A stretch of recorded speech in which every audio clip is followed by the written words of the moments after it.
All right, hello and welcome to this special live event for the Admin Bar today. Today I am joined by two guests with a whole lot of experience in what is probably one of the most debated questions inside of our group. Which host should I choose? You don't have to spend very much time in our community or any other community to see somebody asking that question, but it's one of those questions that the answer really depends on a lot of factors. So today I want to spend time picking the brains of two people that know a whole lot about this industry and find out what kinds of things it depends on, what we need to be really looking for when we choose a host, and what things are kind of irrelevant that we seem to get hung up on.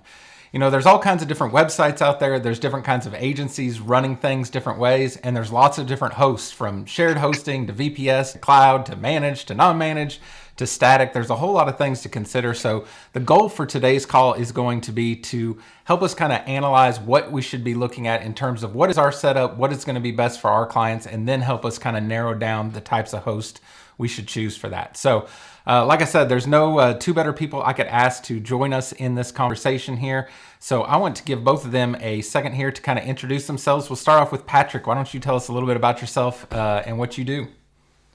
Sure. I'm Patrick Galligher. I'm the co-founder and CEO of GridPane, and GridPane helps serious WordPress professionals smash their hosting problems. So we, on February 1st, so just 9 days ago, we celebrated our 5th birthday.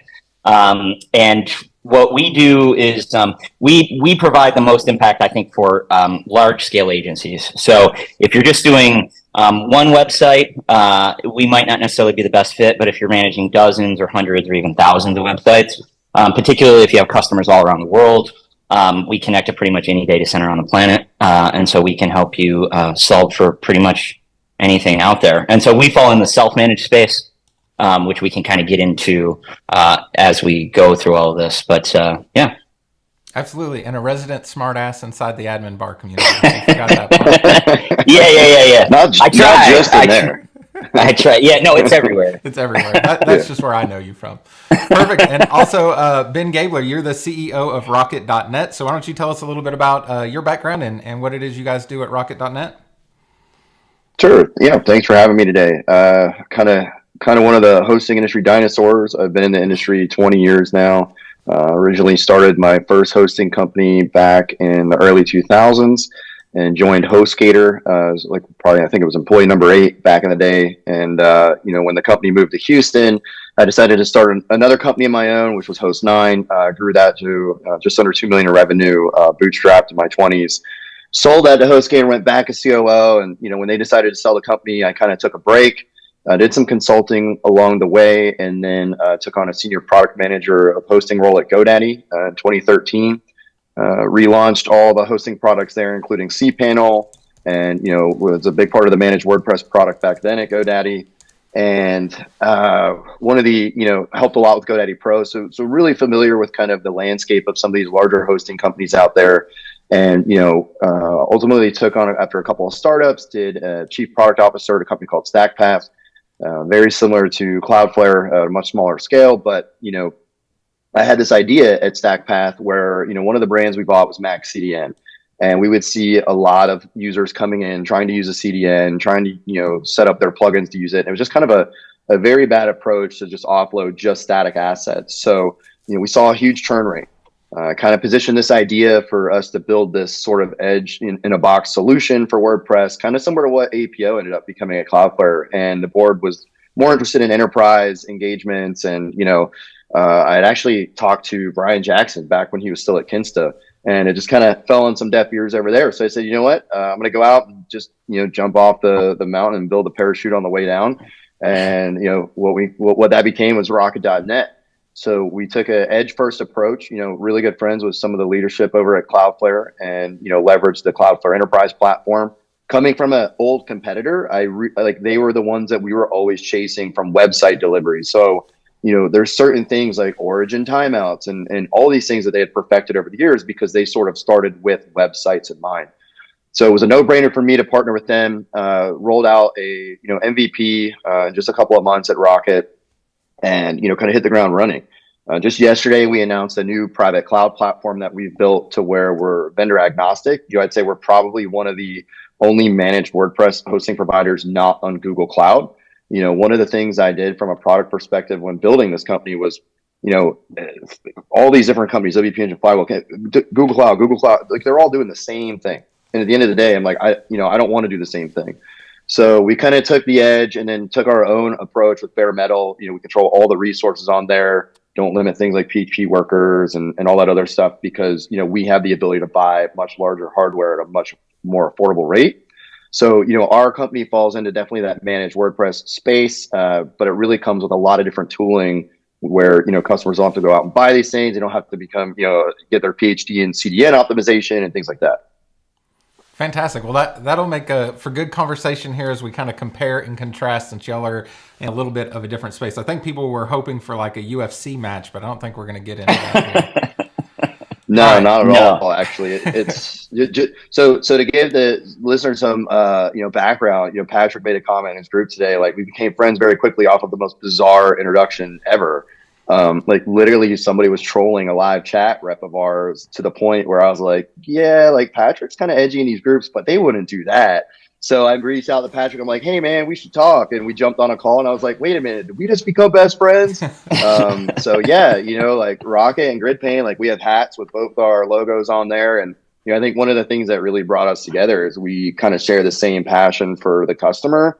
And, that's kind of like how we're always thinking with our companies in mind. So doing calls like this, Patrick and I know for a fact could walk away from this call without getting one single sign up from it. That's not why we're here. I think it's really to help educate people on what the different types of hosting are, what to look for in a provider, and learn from the mistakes that we've either tried to correct in our own companies or that we've made in the past. Yeah, that's perfect. That's exactly what we're here for. So I guess a good place to start here is we need to lump these things together, right, into some kind of categories. We could talk about a million different hosting providers, right? But we'll try to group some things together. So off of my list here, I came up with like shared hosting, managed hosting, cloud hosting, BPS hosting. Is this a good group of categories? Am I leaving something out here? I'd say you've got it fairly well covered. The one thing I will say that I think a lot of people get confused on is the phrase cloud. That means very, very different things to different people. And so the simplest version, in my opinion, when people are talking about cloud is it's just somebody's server somewhere. Like it's the sexy buzz phrase that just gets thrown around. And a lot of people think, oh, I'm hosted in the cloud, and so therefore it can't go down. And at the end of the day, like, one person's cloud is literally one person's server in one person's data center. And if that data center goes down, your shit's going to go down, right.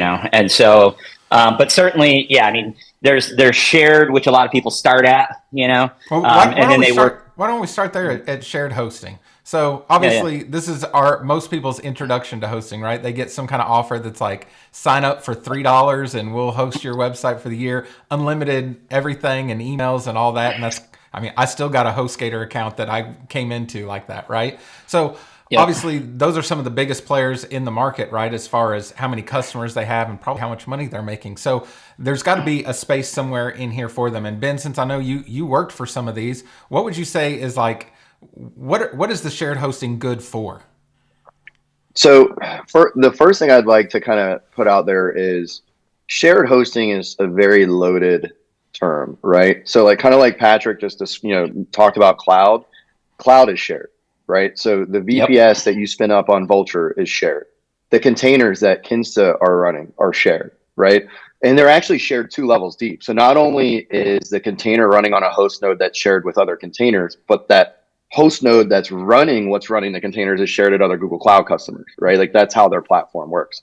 So shared hosting, I would say it's almost more of a commoditized version of hosting that is super, entry level greenfield. Maybe it's just something you need to kick the tires on a website, or you're just brand new to getting started on building maybe your first WordPress website. So, I don't think there's anything wrong with shared hosting. I think, for the longest time, what's happened in the market is, like, when I was at GoDaddy and we needed to become a relevant, hosting company, I was excited because I'm like, this is the best thing in my career. I can move the needle of $1 billion company. Like, how many times can you say that?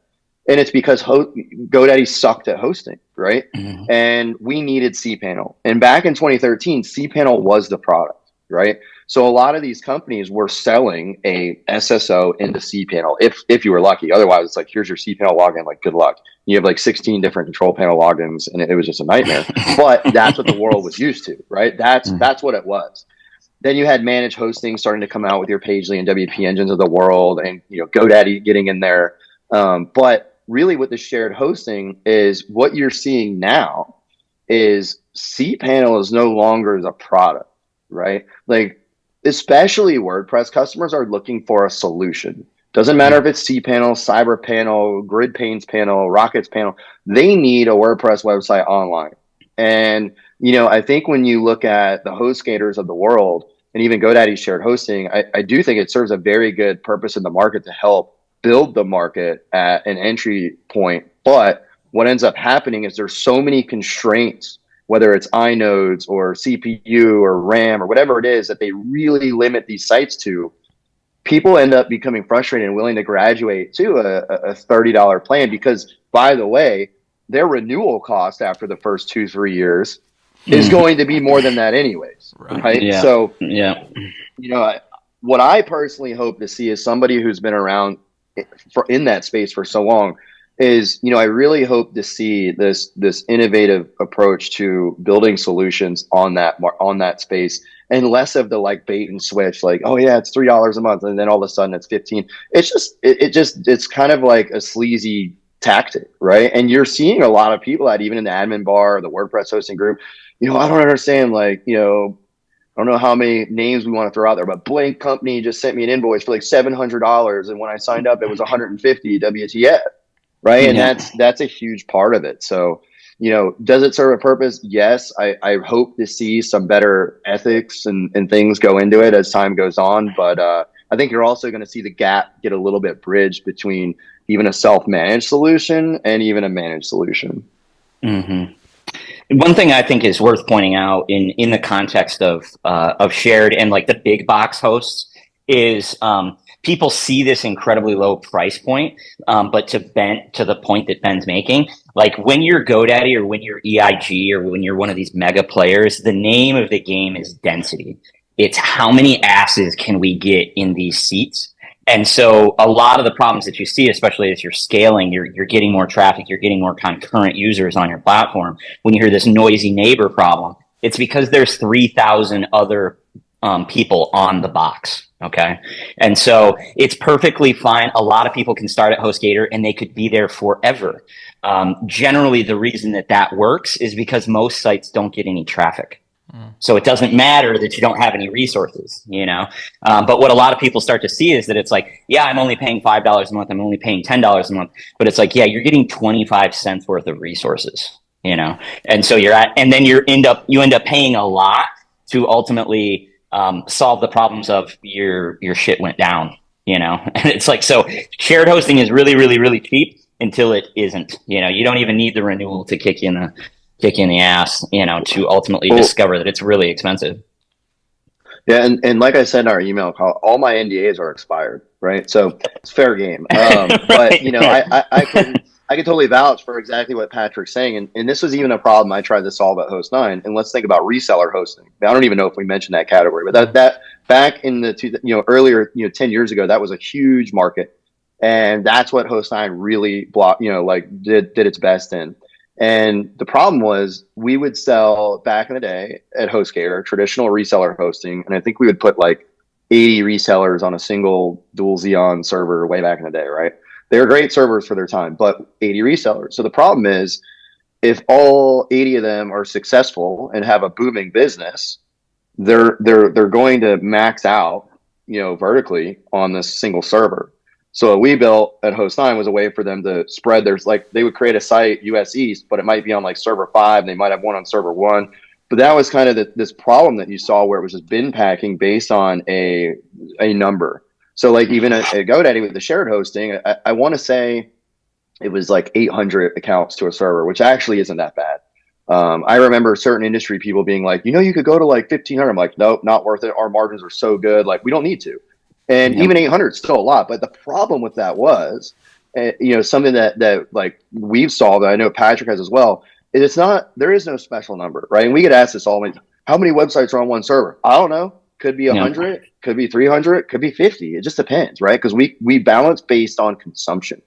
So that's another thing to think about too is, so maybe you signed up at HostGator 8 years ago. You're probably still on a Celeron or something, right? Like if it's not broke, why fix it? Probably on like, I don't know, CentOS 4 or something like that, and it's just left alone.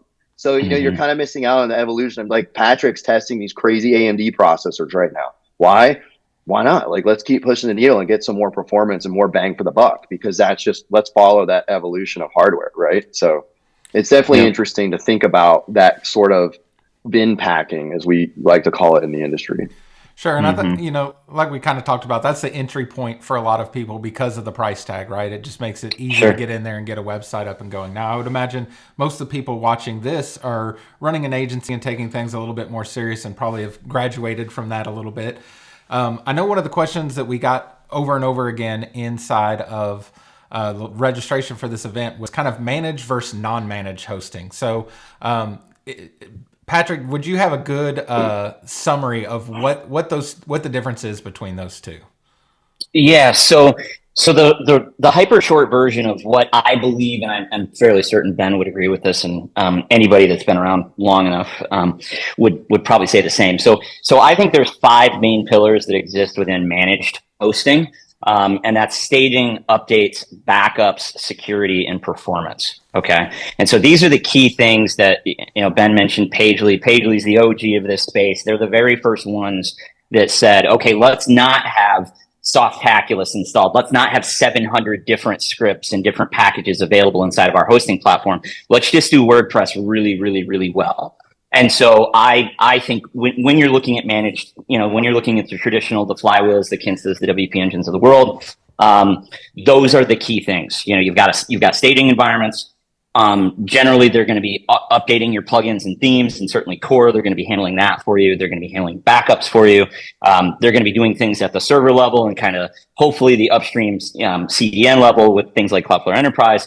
And then they're going to be handling security as well. So if your site gets hacked, it's pretty much universal that your managed host is going to solve that for you.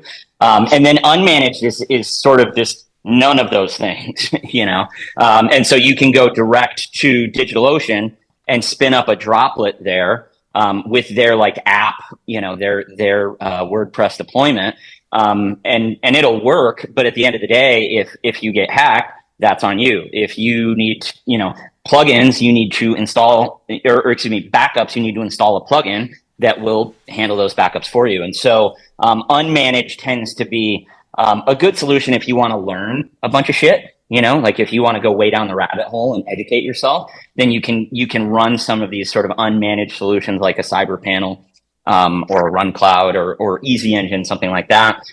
For a lot of agencies, they end up going with a high quality host like Rocket because they don't want to think about these things. They just want to know that at the end of the day they can pick up the phone or they can jump on chat and get support. And so you generally, with managed hosting, one of the key things that a lot of people think of is that they have really good support. I would argue the reason that my company exists is because the support at a certain massive host that we've already mentioned wasn't nearly as good as what I needed them to be. And so, support tends to be better in these environments. And obviously, any amount of support is better than zero, which is what you have in the unmanaged world. For the record, I'm not trying to get hosting companies money, so you can name whoever you want. It's not going to bother me. Okay, it was WP Engine. It was the second time I canceled with WP Engine. I probably should give them some equity because my company literally wouldn't exist if their support people weren't literally like a Google search that I did 30 minutes prior to hitting them up. Like, oh, well, shit, I've never seen that either. Why don't you try this thing that I just searched on Google for? So anyway. What's interesting too is I think there's even another layer in there because some people might look at GridPane as an example and say, oh, is that unmanaged? But it's not, right? So like you have this hybrid of you're adding GridPane in the middle of your Vultr server that would normally be a nightmare for somebody to manage. And the amount of tooling that Patrick and team have created over the years which he'll tell you it's a blessing and a curse. Like they just have so much tooling that they've been able to make available to their customers And, I think when you layer in the support, like a lot of people even ask us, it's like in the very beginning, yes, our USP of speed and security was it was great. Got us some initial quick wins, but, today it's the support. Like if you look at our Trustpilot, it's speed, but it's support. And that's something that GridPane, like as a peer of ours, like they're in the same boat, right? Like that's the value you're getting by being able to have this hybrid approach of, yes, I want my own VPS, VM, compute, that whatever you want to call it, X provider, but I want a partner to help me because Google support, it's like 20,000 a month, maybe. And I think you get to submit a ticket that'll get responded to in like a month, right? So AWS, if that, thing, right? That. So that's the thing. Like you end up buying, you're getting really like server admins in a box, you're getting tooling in a box, and you're getting, all of these things that come along with it. And that's really where you just have these two, like this kind of, like a layer added on to that, taking this unmanaged hosting and making it managed service, sort of. It's great. It's definitely much needed, especially with the recent acquisition that one cloud provider did. But I think it's something worth calling out because it's not just an unmanaged thing. Like you're actually getting like, I don't know, probably at least $1 million worth of tooling. I mean, I don't know. It's definitely up. It's more than that. It's more than that. So one thing I want to throw out there, which is not going to be popular, but I think it's useful. So I've thought a lot about what is all hosting. What's the uniform thing that's true about all hosting? And ultimately it's three things, but I've changed my mind about what the third thing is. So it's hardware. Obviously there's servers somewhere. The servers come from AWS. The servers come from OVH. They come from PhoenixNAP. They come from Vultr. They come from DigitalOcean. You got hardware. Okay. Then there's the software. It's the stack. Okay. When you hear people talking about the stack, this is generally a LEMP stack or a LAMP stack. All that is Linux. That's the operating system running underneath all of it. Then you have your web server itself, which is either Nginx or Apache or OLS, which is basically just Apache, only it doesn't suck, MySQL, and PHP. Okay, and so that software is generally open source. There's a lot of overlap. Like if you look really deep at Ben's stack versus our stack, there's an enormous amount of overlap, And then the third thing is support. Okay, like and that's pretty much all hosting everywhere. And the more that you pay for your hosting, you generally have higher quality hardware, you have higher quality software, and you have higher quality support. But something that's dawned on me recently is it does not matter how great Ben's support is, or my support is, or Pagely's support is, if the customer is not enrolled in the journey, I guess, then it does not matter how good our support's going to be. Okay. And so the key distinction there, and I'm sure Ben can attest to this, is the vast majority of the tickets that you submit to us, it's not us. It's not the hardware. It's not the software. It's not our stack. It's not something that we're doing wrong. It's your code base. Okay. Like conservatively 95% of the problems that we see submitted, it's you're running BuddyBoss and LearnDash and Memberium and 5 other things on too small of a server, and you've got a custom plugin in there and a whole bunch of, database corruption, all kinds of just shit.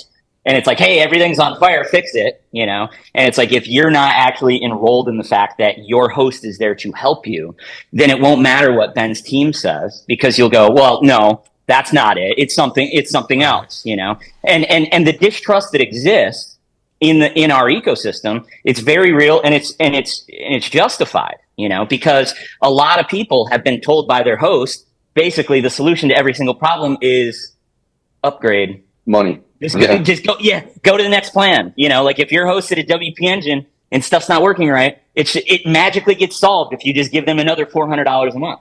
And so there's this disconnect and this distrust. 4,000. Yeah, exactly. And so again, like you want to find a partner, as Ben said, where when GridPane tells you that you need a bigger box, we literally have no financial incentives to tell you that. You own that relationship direct with DigitalOcean, or you own that relationship direct with OVH. So why the hell would I tell you to get a bigger box at OVH? It's because I can point to the logs and say, look, you've got resource exhaustion. You're running out of resources. Like you need more horsepower, And so when you're at GoDaddy, they won't tell you that because they don't want you to actually see optimize your Or code they don't base know. because or right, like they're not a DevOps person, they're not a systems engineer. So And I don't think that's too unrelatable for us when what we deal with clients, right? Because our sure, clients come to us and say, "Hey, none of this is working," and it's like, well, because you went in and screwed up all these things, right? 90% of my tickets are also user error as well, so I try to keep that in yeah, mind when I I hit mean, up support. You know, well, yeah, and the other thing that I think people, the best thing about WordPress, let me rephrase it so I don't upset anybody. One of the best things about WordPress is the millions of plugins out there in the world. One of the worst things about WordPress is the millions of plugins out there in the world. So, yep, like, we had a ticket this morning. Like, somebody's like, "Oh, my site, when I'm trying to save posts randomly, I'll get like a 502. What? They have 130 plugins installed, right?" mm-hmm. And like, you're on a server with 32 cores, 120 gigs of RAM, and NVMe storage that's attached. We're not throttling you. The server's running at 5%. It is not a hardware problem. It is a problem with your specific installed WordPress. And by the way, if you were on HostGator or GoDaddy or anything, you'd be suspended, right? And your Yep. site would just not work, period. So, then you get, somebody installed a plugin the other day and literally made, I want to say 100 copies of their tables with different prefixes into like a 20 gig database. And it like ended up corrupting some of the tables on there. And we're just like, we can help you, but we're restoring a backup and fixing, getting rid of your corrupt tables. Like your plugin literally just like smoked your website. And they're like, oh, interesting. But it's like those things like Patrick like hit the nail on the head. Like we are here to help you with that solution and give you that feedback and point to exactly what it was and at least have the understanding of how to resolve it. And it may not be pretty, but at least we can resolve it. Like you're not completely hosed. But this iteration of your site is. But yeah, I mean, I would say the culprit is 90% of the time, like actual way people use WordPress. Yeah. so. Yeah. Another one, and I have a bunch of questions for us to get to, so we might have to get to a lightning round soon. But another one I know that comes up in the group all the time, I think a large amount of people that are in the admin bar use Cloudways. So Sure. where does Cloudways fit in this category thing that we've kind of constructed here? I guess, Ben, you can kick us off on that. Sure. So I'm actually not a huge fan of Cloudways.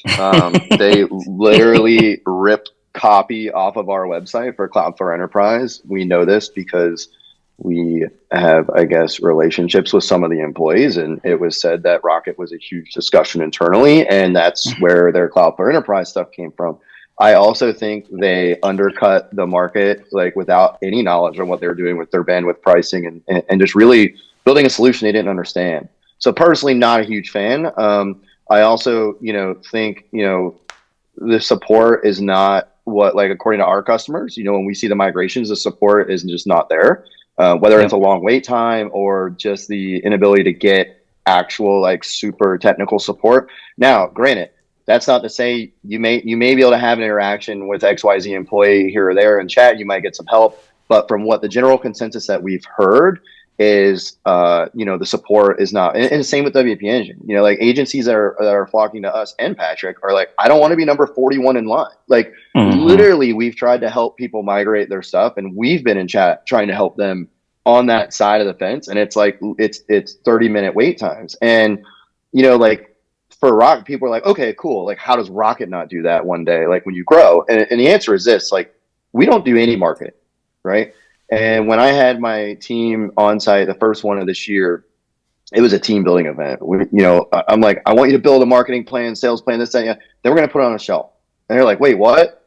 And I'm like, the reason is we're growing at a great rate. We're handling our support. We're not overwhelmed. And we're going to keep that up. I'm not on a mission to be some billionaire like Elon or anybody. I don't care about that. I care about that CSAT score staying green. And I think that's where a lot of these companies just lost sight. And one of the benefits of doing this for 20 years is, HostGator was $100 million a year run rate because of support.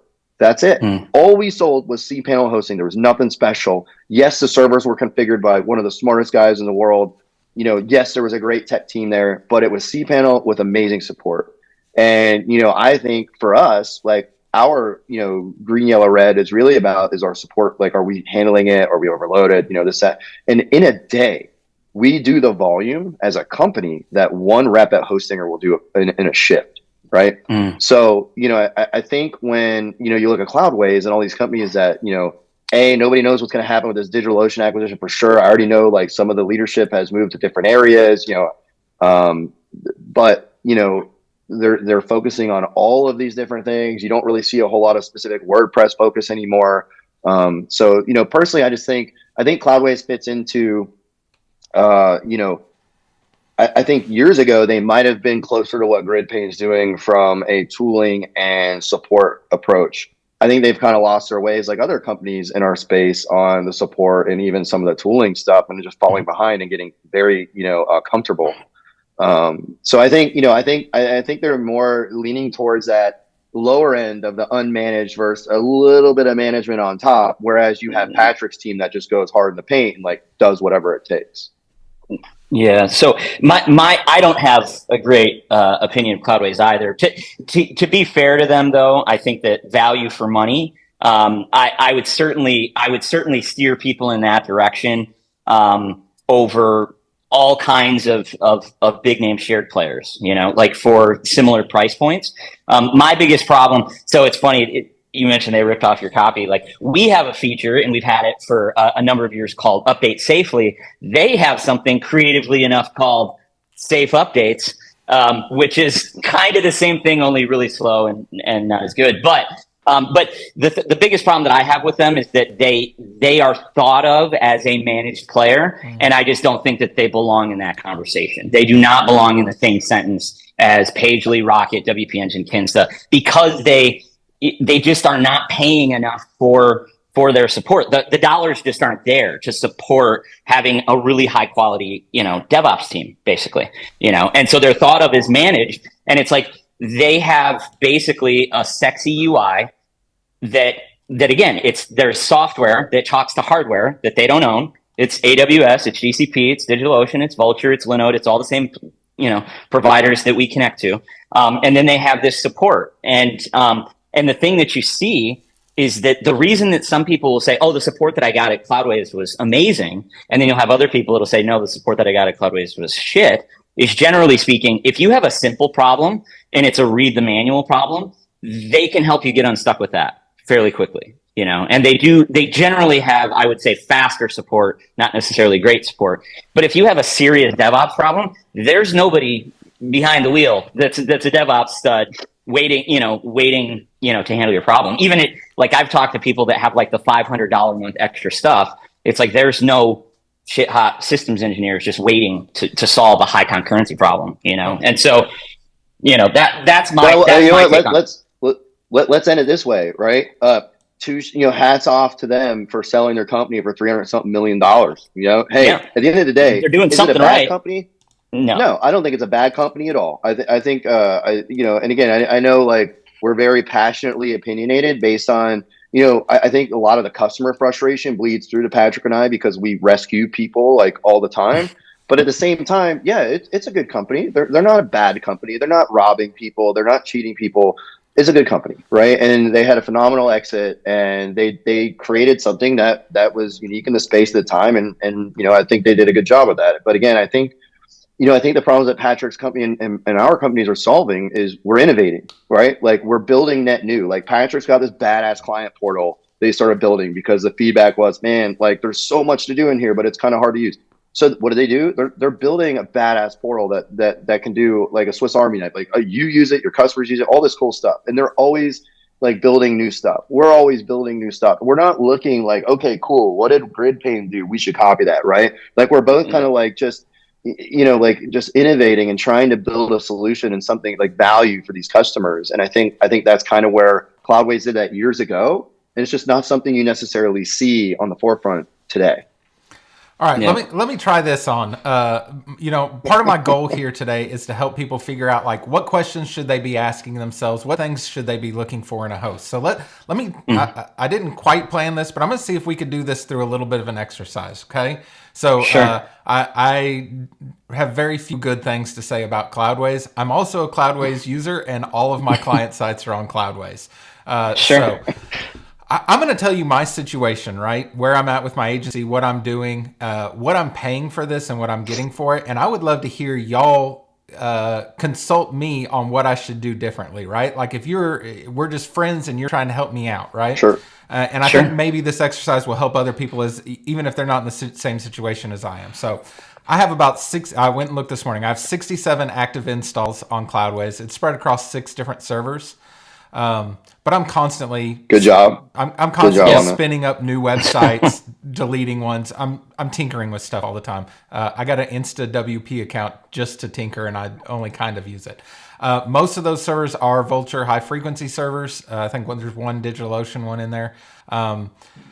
I divided all out with the 67 installs I have. I'm paying $2.35 per month per website, right? Because I'm paying like $157 or something for my servers. They're all fairly small. Now, in saying that, what's important to me is like uptime, making sure my website doesn't go down. I also want my website to be fast, but I'm handling a lot of that by the stack I'm using within WordPress to build my websites, right? So for $2.35 a month, my websites are basically never down. It's very rare. And all of them that I've built with blocks are getting 95 plus on page speed insight scores. They load in about a second. So no issues there. Now, I do have issues on support and things like that. But I would love to know, somebody in my situation like that, I look at GridPane and it's like, okay, $500 just for me to sign up, and then I got to go buy servers, right? Or I look at Rocket and I say, oh, it's like $30 a month per site, and I'm paying, $2.35. Is really hard for me to swallow. So what am I not seeing? What questions should I be asking, and what am I missing out on? I want you to both take a stab at it. So whoever wants to jump in, I'd love to hear it. Yeah, I think the first, I think the first thing is at Rocket, our entry level is $30 a site because of the economics of scale for human beings. So as an agency, your average cost per site is going to be $8 to $10 a month, right? And that includes, even if you only have 10, right? And that includes your Cloudflare, your WAP, all that stuff. But, if we did $10 a month and we got 1,000 signups, right? Like we're going to be spread way too thin. So, like everybody will always tell you, oh, we want agency customers, this, that, and the other. But for us, we work with just a wide variety of customers, whether it's, Sean Hannity's website through an agency or, food blogs like natasha'skitchen.com in these different massive sites. But everything you're doing is done right? Like if you would have said, I have one server with 67 websites, stop. Exactly. Right? Because now all your eggs are in one basket. So it sounds like you have a really good setup, right? And this goes back to, your pain point right now is with Cloudways support. So what I would recommend is, like, when I was at WordCamp US, I met this guy, Lucas, who had the most incredibly amazing story of how he came up with his company, Press Hero, and what he did before it. Like, he was literally, it's an awesome story. And I really knows his stuff, and they have a great company. So it almost sounds like something like Press Hero would be something that you would want to layer in at, a more affordable rate to get, like, whether it's a couple of hours a month or whatever their plan that might suit you best. And your hosting's okay. Like, everything you're telling me right now, you haven't been down from what I understand. Things are working. Your page speed's great, which honestly you could host on a Raspberry Pi and your page speed could be fine. It really is like the biggest smoke. I don't know. Like, that's a whole nother, that would be like a 5-hour call with us all bitching about. But literally it sounds like everything you're doing is good for you, right? So neither Patrick nor I would sit here and try to sell you outside of saying, maybe you need a care plan, right? Like maybe you need to go to a company and fill that gap, because you are in a great spot getting the quality you need. Now, me personally, when I tested some of those high frequency, like, they're not bad, but where the biggest bottleneck is not CPU, right? It's disk. It always will be disk because of MySQL. And, the CPU is great when you have like an import running or you're processing a file or whatever it might be. So, like, I'll give you a perfect example. Let's say you have WP Rocket on your site and it's going to build a cached HTML file to go on your disk. Well, pulling it out of MySQL is a disk read, and then your CPU is going to execute the PHP worker to actually generate that HTML from what it got in the database. But it has the disk bottleneck in there no matter what. So my experience was very random, different read and writes on the disks on even some of the latest generation of those. But again, it sounds like you're not having any hosting issues. It's more of a care plan that would solve what you need, right? Interesting. Yeah. So I would throw in, We do have actually plans that are less than $500. Like if you scroll down, you can still get our panel plan. So you could spend less, but I would also say if you're in that $2 to $3 a site range, and things are up, they're reliable, your workflow is working, I probably would not recommend, changing off of that. The thing where Ben certainly has solved for people, and where we solve for people, is if you had, and again, I like your ratio. If you've got 67 sites, you've got 10 sites per box. You're not all in one data center. You're not all in one server. I'm good with that tendency. But if you had 67 sites that were all WooCommerce sites that did north of $1 million a year, or did north of $1 million a month, that's a scenario where we solve for those kinds of problems. I would say even 100. I would even say 100,000. I would say 50,000. Sure. Right? I mean, that's pretty good volume to where those smaller, even high frequency node, like the simultaneous dynamic request stuff. Like, I don't care how many Lightspeed fanboys are out there. Like, it's economics of scale and just science, right? Like, that's where I think some of the tooling and deployments and even larger stuff that Patrick and team do would really come in handy there. So again, I think it, like Patrick's point, is like your setup is working. It's good. Yeah. I think that's probably where some of this it depends comes in too, right? Because I was going through my mental Rolodex. I think there's one WooCommerce site, and they get maybe an order every 2 months. So sure. There's just going on these things either. Yeah. Well, and so to that point, one thing that I think is useful, I just saw something in the Buddy Boss group a couple days ago, and you can literally just go into the Buddy Boss group and throw a rock, and you'll hit this exact same question every single day. It's, I've got this problem, I've got this problem, I've got this thing going on, I've got this, I've got Nimbirium, I've got 18 different wrong things happening all at the exact same time, and my site's really slow when I'm logged in the back end, but the hosting is fine. What do I do? And it's like, wait, no, the hosting is not fine. And they're like, no, it is, because like when they go to the home page, everything's fine. I'm like, yeah, that just means that the caching is on. That's all that means. That means that Cloudflare is doing its job. Congratulations. The fact that the back end is very, very sluggish is because you don't have enough horsepower behind there, and you've got a code base problem, And so ultimately what I said was, you need a DevOps person, or you need better hosting. And they're like, no, the hosting's fine. And I just explained that all out to them. And it's like, look, the reason that people pay for Pagely is because they have amazing DevOps engineers that have solved Nike-sized problems. Okay. And so if you're Nike, you literally go, we're running this blog on WordPress, and you delegate the job to whoever, somebody 3 steps down from the CTO, and you say, where are we hosting? And it's pretty much, I'm either hosting at Pagely or I'm hosting at WordPress VIP, and that's it. Because I have to be able to tell myself a story, which is we spared no expense. Okay. And so depending upon the scenario, there is only those two options, because it doesn't even matter if Ben can host it faster or I can host it faster. We're not going to charge you as much as WordPress VIP, and then you're going to look like shit to your boss. And so it's like, it's the nobody ever got fired for buying an IBM. That's why Pagely exists. That's why WordPress VIP exists, is because you need to be able to say, I spared no expense, but when you're hosting workloads where you don't have that budget, at the end of the day, you're either going to hire a DevOps person that can solve your problem today, or you're basically going to amortize that expense over the life of your account with Ben, or the life of your account with GridPane, And so for a lot of sites, you can literally get a Namecheap account, and you can get Cloudflare free, and you'll probably be just fine, because you just don't have the concurrency, you don't have the traffic, you don't have the need to have a really competent DevOps person that you can actually escalate your thing to. I'm going to clip that part of this interview out, I think, because people get flamed pretty quickly if they're using a cheap host, on things. And I have a lot of local business websites that just don't get a lot of traffic, and they're never going to get a lot of traffic. I will say, though, I think a lot of people get flamed for it because they're asking a question about a problem. And the people that are trying to help them are like, duh, move off Namecheap, move off HostGator, duh. And it's almost the same as you get into these nerd rage events about the web server.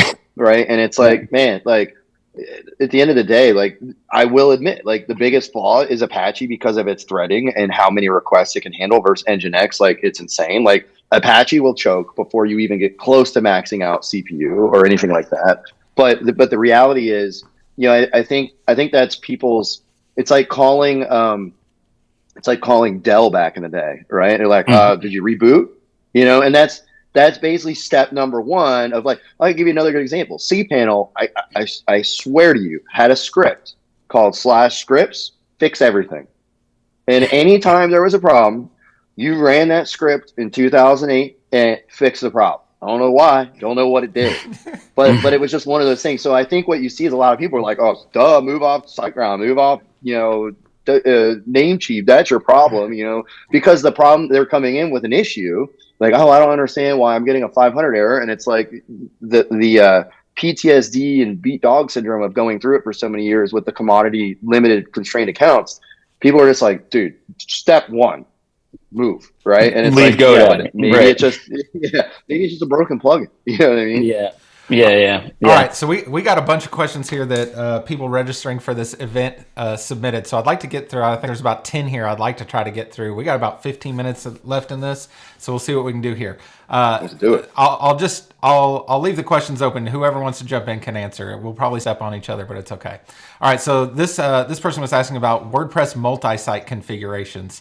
Thoughts on creating multi-site staging environment, and if anyone truly supports this, or what is best suggested as best practice? I'm gonna take this one. Go ahead, so please do. Here's the deal. We've lost customers from GridPane that have moved to RunCloud, for example, because they said, well, RunCloud has staging for multi-site. And I'm like, yeah. That's a bug, not a feature. Okay. So first of all, I have all kinds of problems with multi-site. There's very specific applications for it. Almost no one that's using multi-site falls under those specific applications. Okay. If you have one website for one company that's in 9 different regions, particularly 9 different languages, multi-site all day long. If you have one lemonade stand website that you want to sell to 500 customers, don't do that inside a multi-site. Okay. You can do that inside a multi-site using something like WP Ultimo as a proof of concept, but eventually you need to move off of that, because the only thing less elegant than one WordPress website is many WordPress websites all smashed together. Okay. And then when you do something like a staging push, well, okay, are we going to change all those map domains or not? And there's all kinds of things that people don't think through. And then what you end up having is, and I literally had this, there was a guy that he was in Egypt. He was looking to raise money. He had a 4,000 site network on multi-site on RunCloud. He went to do a staging push and he corrupted his database. And then he discovered that his backups hadn't been working for the last 60 days.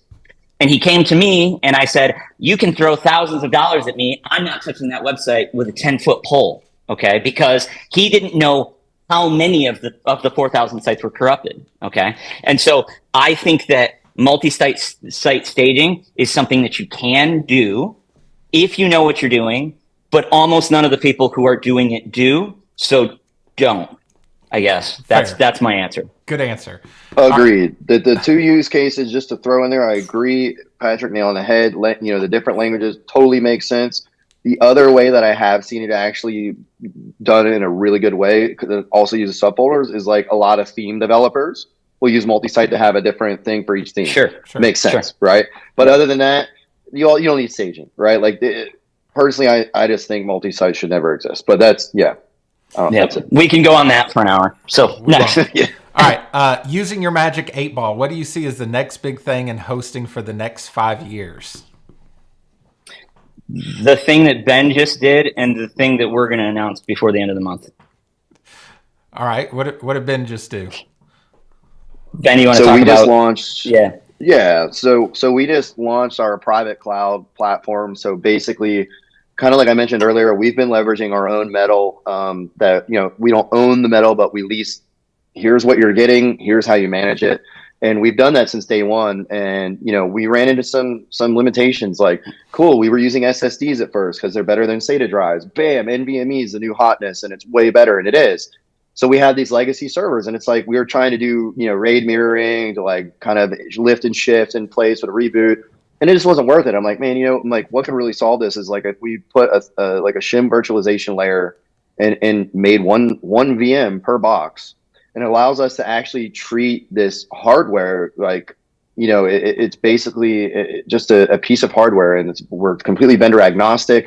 The VM, you could take a VM running on an Intel machine and spin it up on an AMD. Now all of a sudden we can say, hey, Patrick, I've got this workload on Intel Golds. Let's hot migrate this to one of your AMD boxes, and we'll compare last week versus next week, right? Or this week. And it just creates this huge, flexibility in what we can do with our platform. And it enables things like high availability. If we want to mirror one VM from US East to US West, just in case it's a very high, traffic WooCommerce site, a lot of things that it paves the way for. So, I think what Patrick, I think what you're going to start to see is, again, the drift away from the traditional containers or, cPanel or all these things, and just different solutions that are going to come out. One of the things that I'm really hoping for, and we have some great discussions going, is more partnerships. I'd really love to see some of the plugins and, all of these, people in the community start to work with the hosting companies.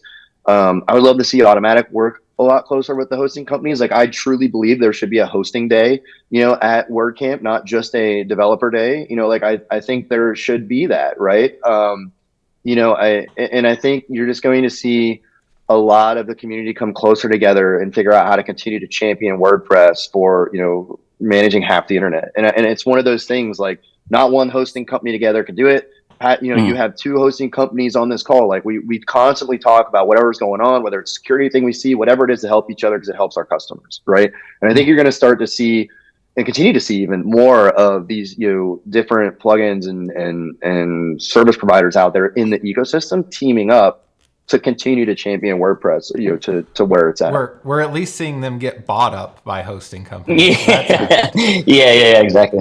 All right. That's going to continue to happen. That's going to continue to happen. My magic 8-ball is big, huge hosting companies will buy everything. Liquid Web will continue to throw their PE money around. So more fun. All right. I think this is a really good one here. In my current workflow, I create hosting accounts on behalf of my clients and have them pay the hosting company directly. I'm now considering offering hosting as part of my web packages, but I'm not super technical and don't want the stress of having to troubleshoot server issues if something goes wrong. Can you recommend a good host that provides decent support, but has a reasonable cost that I can make some profit on offering the service? So I think this is like tons of us. This is a majority of us right here. Sure. So I think for that one, the one thing to think about is, and we've done a blog post on this in the past, but agency care plans for the end user, right? So it's like your customer should pay you a monthly fee, call it $150 a month, $100 a month, whatever it is, to maintain their digital footprint. Whether that includes managing Google My Business, blah, blah, blah, website updates, maybe they get 10 edits a month, whatever it might be. I think at the end of the day, if you really want that effortless approach, you need to be willing to spend $8 to $10 a month on average per website, because in the grand scheme of things, if 10% of your revenue from a customer is going towards that, I can sleep good at night and not worry about my customer site getting hacked and their ads that I'm doing getting pulled down from Google. That's not bad, right? That's a better margin than both Patrick and I have. Right? So it's just one of those things. Like, I think people just, and they are, like, we see a lot of agencies that are totally okay with spending $8 to $10, $15, whatever it might be, because they see the value in what they're getting. So it's not just like Cloudflare Enterprise is a buzzword. It's not just Patrick's tooling is buzzwords. It's really the solution of just deploy and build. That's it. Launch WordPress and go build a site and make money. And be very and that's like a lot of the ad tech stuff that we host. These bloggers, they're making thousands and thousands. So their hosting bills, like, just keep me online. So this put food on my table. Just keep me online, right? Yeah. In a fair way. And I think that's really what it boils down to I think every agency should have the hosting that they provide without just saying, go sign up for Bluehost and getting $100 kickback. Like, that's not worth it. I think agencies should do their own hosting by partnering with a company that makes it effortless and mindless for them to just say, boom, I'm going to deploy, I'm going to sign this deal for Acme Co. and I'm just going to deploy it on XYZ and just start building. And I know I'm not going to get hacked, and I don't need to worry about CDNs and all this other crap. Like, I'm good. Yeah. So real quick on that point, I think that to Ben's point, I would not, if I was an agency, I would not sell hosting decoupled from care plans. Okay. Like, I think your web owner's manual, Kyle, is one of the best things ever created. I think the only problem with it is probably people present it at the end, and they need to present it at the beginning as a requirement of, yeah, we don't even take your account unless you're going to be hosted with us, And so I think every hosting plan is in fact a care plan. And if you're charging a minimum of $100, $150 a month, then you can host almost anywhere and still have very, very strong margins, And so, and one other thing I'll throw in, and a lot of people get this wrong, people will ping us in GridPane and they'll be like, hey, what if I don't know anything about servers? And my answer is always the exact same thing. It's great. Just don't ever log into them.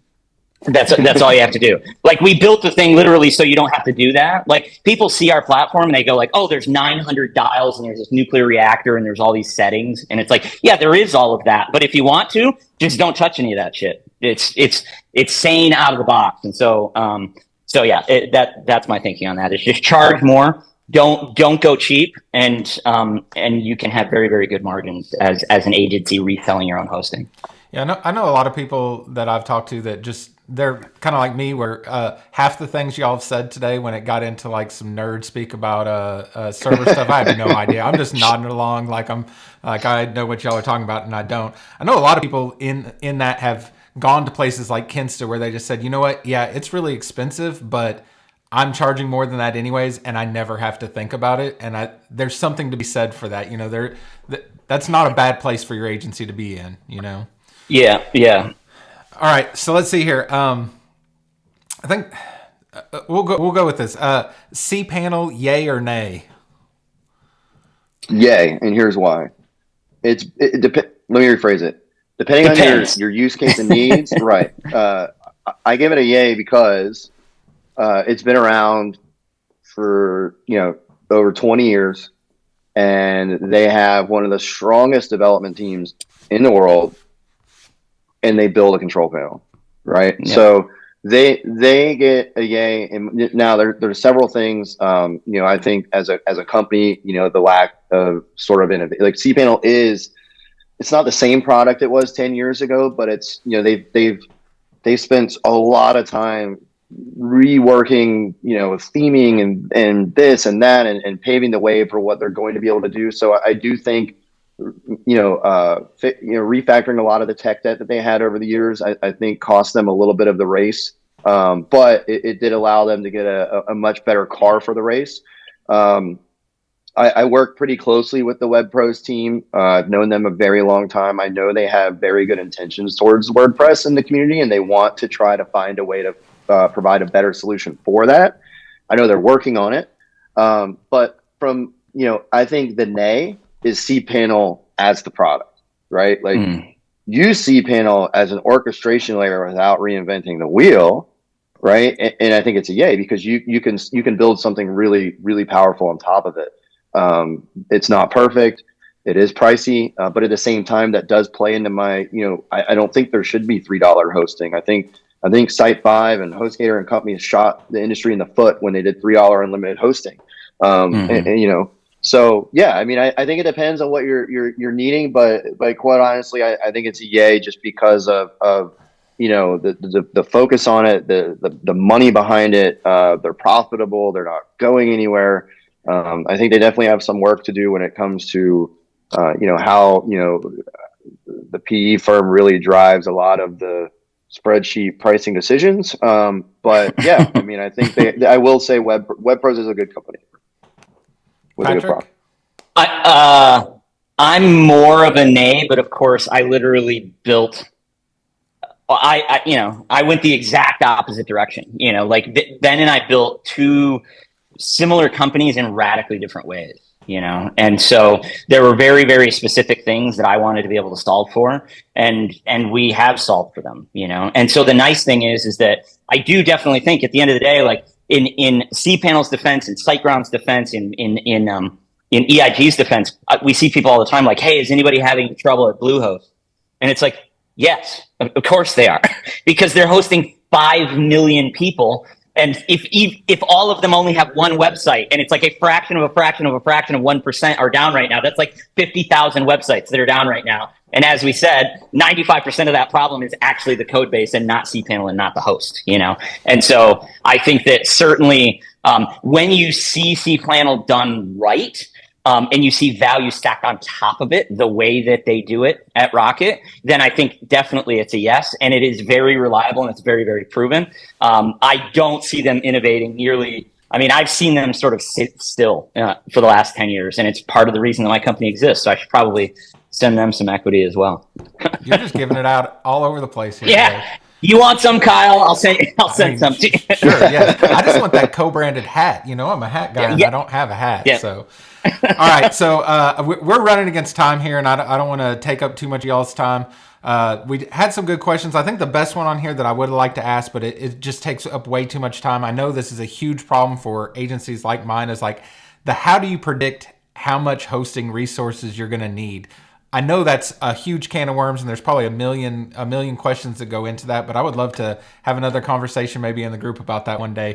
Give us some kind of ballpark. I was going to say, I think what we should do is schedule another call in the next week or two and talk about that as a subject, because I think it's a very important one.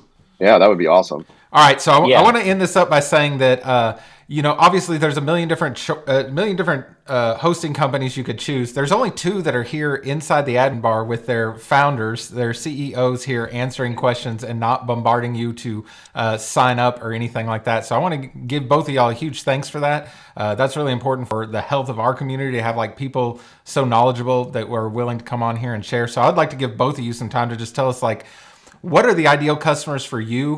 Who should be looking at you as a possible solution for them? And we'll start with Patrick. Yeah, so certainly, again, agencies that are managing dozens, hundreds, thousands of sites, those are the people that we have the biggest impact for. The other thing that we're seeing a lot lately is you know, sort of to Ben's point around partnerships. We're seeing, you know, if you're somebody who has a massive community and you want something sort of specialized for your people, we literally built white label for exactly that reason. And so some of the stuff that people are going to see over the coming weeks and months is us partnering with those theme companies, those plugin companies, sort of doing what Elementor has tried to do, but not really succeeded in doing. And so, yeah, larger scale communities and larger scale agencies is really the perfect slam dunk for us. But also, if you have one website that just gets an enormous shitload of traffic, that's something that we've solved for very well. And so, yeah, that's who we're looking for, and that's who we're helping. I know. Anytime I think I would add that, hey, I'm going to have tons of traffic and we're going to be on TV or whatever, I just immediately, Patrick, come help. I want to add something for GridPane too. One of the things that I don't think we've touched on that I actually see quite often when we get some inbound questions is there might be an agency that has a need for Node or Ruby, something, right? And that is something that GridPane makes totally possible as well. It's like, yeah, 99.9% WordPress focused. However, you also have the ability to do some of these other things that, you know, you may have a different application that needs to run. So I want to throw that in there for Patrick too, because I think that's important to call out, especially in the admin bar, because there's some pretty, you know, intelligent people in this group. And, you know, I think not that it really plays into what software they're using, but it's a broad scale of business, not just mom and pop local business websites. And, you know, I think that's really where you might have a different type of application that needs some scale, and they can handle that too. Yeah, maybe I should have you own the box. I should have had y'all answer for each other, but Ben, why don't you tell us a little bit who are the right people to look at rocket.net? Sure. First, we like really nice people that are friendly to our staff. So that's first and foremost. No, we do. But yeah, my team loves me, and I'm notorious for taking over the cranky chats and telling them like we flat out just will. And Patrick is saying like we will not tolerate this. Like you can cancel right now. You know, for us, the ideal customer is really, we've been going, more upmarket just naturally with some of the enterprise offerings that we've had with Relay and different things. So we'll see a lot of, whether it's, big stores or communities or whatnot. The enterprise play has been working really well. Now with the private cloud, we can scale things up and down. Like we had an agency do a very big promotion for Shell Petroleum. Like it was like the biggest thing I've ever seen. But luckily the website had like 3 plugins. It was super lightweight, but it had every request was hitting PHP. But that was something we were able to just, migrate them to a 96 core machine real time, and they were good to go. Like no issues there. But then on the other side, like we love working with ad tech, like food blogs and different like things that work with AdThrive and Mediavine and companies like that. But agencies have always been, our bread and butter because, we effectively explain Rocket as an extension to their team. So we'll work with a lot of agencies that don't, like we've had agencies that have joined us and been able to not worry about DevOps or even to, certain types of more advanced roles, and they were able to reinvest in more design or more marketing. So, agencies at scale, will get a free Slack channel with us and our team's available in there just as part of your workflow. So that was another, that's another thing that goes a really long way is really just, you don't need to go through chat. Our average response time is like 41 seconds, but for an agency, it's like, hey, our team is your team. Like if you need something done, whether it's a bad update you guys did and you need a backup restore, even though they can do it themselves, like we're here, like, what do you need us to do? Right. Cause things like restoring a backup can be intimidating. If you're not a very technical person, like you don't want to break things even more. So yeah, I think we've done a really good job at not boiling the ocean, but at the same time, like maybe we're starting to get it a little lukewarm, but yeah, that's probably where, I know we're super excited to work with, like, I'd rather have one customer with 100 websites than 100 because we will service them better and have a better relationship. Not that we can't handle 100 customers. We treat everybody the same, even a $30 customer gets the same level of support that a $10,000 a month customer gets. So, but when it comes down to, am I the right fit? I think if you're looking for a fully hands-off solution that just works out of the box, we're a good solution for that. Perfect. Nailed it. And I know you there at Rocket, you have like a trial where people can sign up and try it out for the first month for like $1. Patrick, you guys introduced a free plan so people can get on there and check out GridPane too. So the barrier of entry is very low if you want to go check either of these things out. Both Patrick and Ben are inside the group. So if you had more questions and want to ping them, you're welcome to do that. I'm sure they'll be glad to answer it. And like Ben suggested, I think we ought to schedule another call here soon so we can dive into the really nerdy stuff. I'll probably sit back and just let y'all two get after it, but that's totally fine. All right, fantastic. Glad to have everybody here. We had a nice little crowd. I'm sorry we weren't able to get to more questions on here. We'll save them for the next time, or like I said, ping them in the group. If you guys are checking out the admin bar for the first time, you can go to theadminbar.com and find out about all the things we do. And I try to not spam this, but if you want to hit like on this stream, that would be very helpful for me. So thank you very much. Patrick and Ben, a huge pleasure. Thank you guys so much for joining me today, and we will see everybody soon.